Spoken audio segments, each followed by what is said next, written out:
जय जगन्नाथ सांग मैंने आशा करुच्ची भगवान को कृपा समस्ते भले थे। यहाँ ये जिनसटा आप देखते चित्रटा यहाँ मो निज हाथ में तैयारी करिछि। फास्ट गोटे प्लाईवुड आईली प्लाईवुड आनली तारे प्रभु जगन्नाथ बलभद्र माँ सुभद्रा प्रतिमूर्ति पेनसिल साहाଯ୍ୟରେ आंकिली। आंकिला परे आमर बहुत लोक चित्र करदे कि आमर अलग अलग अलग जिनस सब यूज कर चित्र पाइंका कि मु भाविली किसी नुआ स्टाइल करने आमर जो मोटा सूता आसुची गुली सूता जोटा आम कहे मोटा सूता देखो मोटा सूता जोटा आम गेंडु फूल हार कर सूता आनिली तादे मु 3D टाइप ठाकुर जो जो चित्र जो जगह मु चित्रटा आंकी पेनसिल साहाଯ୍ୟରେ फेविकल साहाଯ୍ୟରେ जॉइंट करिका से मापर सूता सब काटिकी जॉइंट कली आ ठाकुर को टोटाल हाईलाइट कली। देखु केमी मु फेविकल साहाଯ୍ୟରେ जॉइंट करुच्ची मापिकी काटिया पड़ो ना टे बड़ हेल्ले पुणी छोट कर काटिया पड़ो एमती कर काटिया पड़ो। वीडियो रिकॉर्डिंग टे अड हो हाथ थरुची लगुच कि किए जड़े छोट पिला करुच्ची। एक्चुअली जिनसा मो छोट पुओ ही मोर गोटे पुओ अच्छे 8 वर्षर से ही रेकर्डिंग करुला से हाथ थरुची से कन्स्टान्स गोटे जगह को कंटिन्यू धरी पारनी केमी रेकर्डिंग हुए जानी छोट पिला। देखु मोर ए टोटाल ठाकुर को जेन मु 3D भाया करदेली तापर मुझे कलर दबा आरंभ कली। फास्ट व्हाइट कलर देली तो व्हाइट कलर देला परे व्हाइट कलर कलर ऊपर आम जेकोसी कलरटा आम दौचे से ग्लेज करे। देखो टोटाल कंप्लीट मोर व्हाइट कलर सरला मु ठाकुर को ताको निज निज कलर देवी ठाकुर को वस्त्र कलर देवी ठाकुर को आमर जेहेतु कला ठाकुर तांको भी आम कला रंग करवा।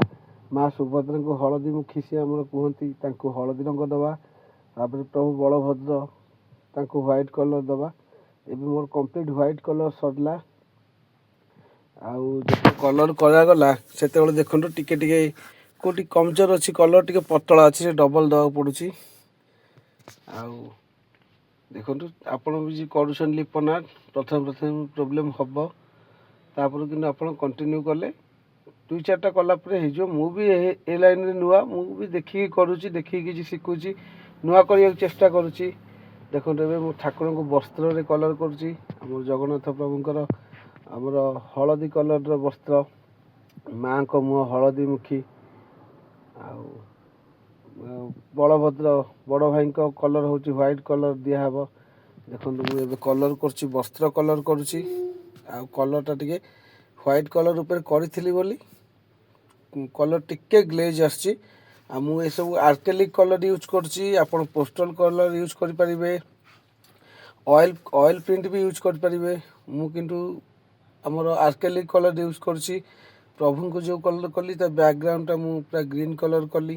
देखो माँ को मु रेड कलर वस्त्र को पिंधौची माँ को तापर बड़ भाई पाखक जावा सब कलर वस्त्र कलर पर एबे ठाकुर को आम कलर दबा आम जगा कालिया तो आप जानते कला कलर तेणुक आगे कालिया सात को कला कलर करुच्ची तापर माँ को भी मुझे आगुरी करदे कलर आउ बड़ भाई को तो कलर सफा कलर तांको से कलर सेमती अच्छी तार कौन छेड़छाड़ करवानी कलर कंप्लीट दबा। कलर कंप्लीट सरला परे तापर मु आखि फिटेबी प्रथम आखि फिटेलिनी कलर सरला पर लास्ट को आखि कलर कली।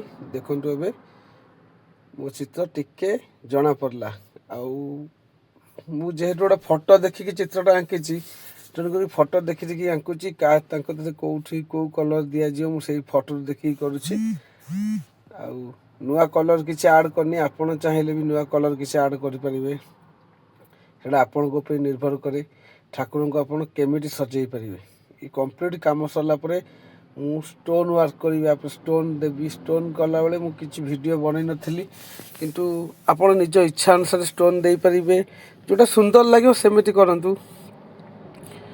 एबे ठाकुर कंप्लीट सरला ठाकुर को आसन पाइका मु बहुत चिंता करी करी केमिति पद्म आसन गोटे तैयारी करी ए बाबू भाविला बहुत भाविला आमर पिस्ता जो आछी कभरटा ପୁରା ଶାମୁକା ଭଳିଆ ରହୁଛି, ମଜବୁତ ରହୁଛି, ଟାଣ ରହୁଛି। ମୁଁ ସେ ଜିନିଷଟା ମୋ ଘରେ ଥିଲା, ତେଣୁକରି ମୁଁ ସେ ଜିନିଷଟା ପକେଇ ନଥିଲି, ଲିପନାଟ କରୁଛି। ଆଉ ପୂର୍ବରୁ ଯେଉଁ ଗୋଟେ ଦୁଇଟା ଠାକୁରଙ୍କର କରିଛି ସେ ଜିନିଷଟା ୟୁଜ୍ କରେ।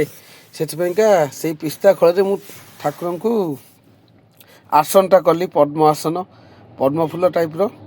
ଆଉ ସେ ତା ଉପରେ ମୁଁ କଲର୍ ପିଙ୍କ କଲର୍ ଦେଇଥିଲା ପରେ ସେ ଆମର ଅଟୋମେଟିକ୍ ପଦ୍ମ ଫୁଲ ଭଳିଆ ଲୁକ୍ ଆସିଗଲା। ଦେଖନ୍ତୁ ମୁଁ ଏବେ ପଦ୍ମ ଫୁଲ ଭଳିଆ କଲର୍ କରିଦେଇଛି, ତା ସାଙ୍ଗେ ଷ୍ଟୋନ୍ ୱାର୍କ ବି କିଛି କରିଛି। ଆପଣ ଏଇ ଯେଉଁ ଷ୍ଟୋନ୍ ସବୁ ମାର୍କେଟରେ ଆପଣ ମିଳିଯାଉଛି, ନହେଲେ ଆପଣ ଫ୍ଲିପକାର୍ଟରୁ ବି ଅର୍ଡ଼ର ଦେଇପାରିବେ। ଆଉ ଏମିତି କରିବାକୁ ପଡ଼ିବ, ଆପଣଙ୍କୁ ଖୁସିରେ ଯେମିତି ଯେଉଁଟା ଭଲ ଲାଗିବ ସେଇଟା ସେଇ ହିସାବରେ ଆପଣ କରନ୍ତୁ। ଦେଖିବେ ସୁନ୍ଦର ଲାଗୁଛି। ଆଉ ଆପଣ ଲାଷ୍ଟ ପର୍ଯ୍ୟନ୍ତ ଭିଡ଼ିଓ ରୁହନ୍ତୁ। ମୁଁ ଏଇଭଳିଆ ଭିଡ଼ିଓ ନେକ୍ସଟ ଆଗକୁ କିଛି ତିଆରି କରିବି, ଯାହା ବି ତିଆରି କରିବି ଅପଲୋଡ଼ କରିବି ମୋ ଚ୍ୟାନେଲରେ, ଆପଣ ଯାଇ ଦେଖିପାରିବେ।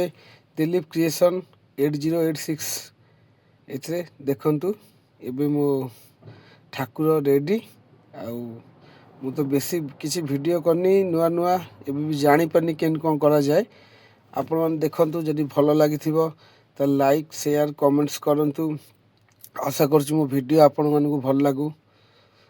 ଆଉ ନୂଆ ନୂଆ କରୁଛି, ଆପଣମାନେ ସପୋର୍ଟ ଟିକେ କରନ୍ତୁ। ବଡ଼ ବଡ଼ ସବସ୍କ୍ରାଇବରମାନଙ୍କୁ ସପୋର୍ଟ କରୁଛନ୍ତି, ଆମମାନଙ୍କୁ ଟିକେ ସପୋର୍ଟ କରନ୍ତୁ।